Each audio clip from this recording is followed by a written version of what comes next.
জিন্দাবাদ জিন্দাবাদ ভুয়া ভুয়া ভুয়া ভুয়া ভুয়া ভুয়া ভুয়া ভুয়া ভুয়া ভুয়া ভুয়া ভুয়া ইনকিলাব ইনকিলাব জিন্দাবাদ জিন্দাবাদ ক্ষমতা এবং টাকার মোহে বিভিন্ন জুলাই যোদ্ধারা ভারতের আগ্রাসনের কাছে বিক্রি হয়ে গেছে। তারা সান্ডা মাহফুজ থেকে শুরু করে সশীলতা মারাইতে গিয়ে আমাদের এই বাংলাদেশের বিভিন্ন এই খুনিদের আগ্রাসনকে স্থগিত করার জন্য যে আন্দোলন ছিল তাকে মহল আখ্যায়িত করেছে। তার খেসারত আমাদের ভাই হাদি শহীদ হতে হয়েছে। সুতরাং আজকের পরে হাদি ভাই বলেছিল যদি তাকে শহীদ করা হয়, তাকে হত্যা করা হয়, আর কিছু করতে না পারেন তার হত্যাকারীকে ধরে যেতে বিচার করা হয়। আর আমরা ইন্টারিম গভর্নমেন্ট আমাদের রক্তের উপর বাংলাদেশে বসে আর আমাদের জুলাই যুদ্ধে হাদি ভাইকে হত্যা করে খুনিরা ভারত পালিয়ে যায় আর ভারত সেটাকে সরকার দেয়, তা কখনোই মেনে নেওয়া হবে না।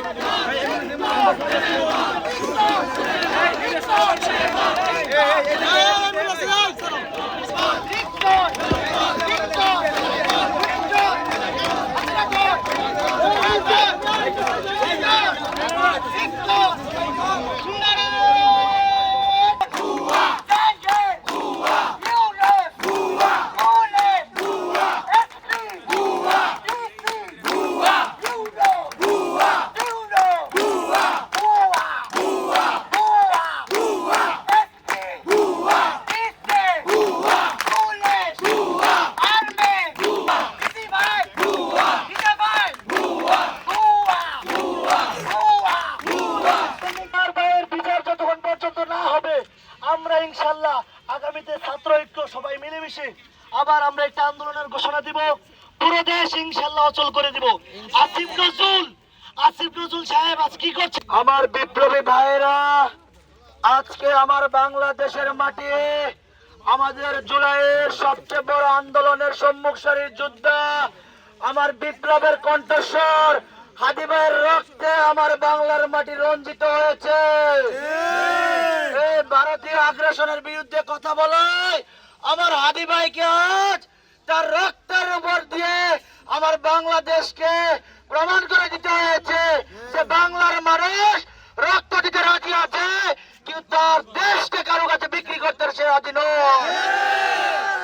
আমি আজকে আপনাদের সামনে ঘোষণা করছি, আমার হাদি ভাইয়ের এই খুনিদেরকে ভারত থেকে দেশে এনে তাদের বিচার হওয়া পর্যন্ত আমরা এই নরসিংদীর ঢাকা সিলেট হাইওয়ে ব্লকে কর্মসূচি রাখবো ইনশাআল্লাহ।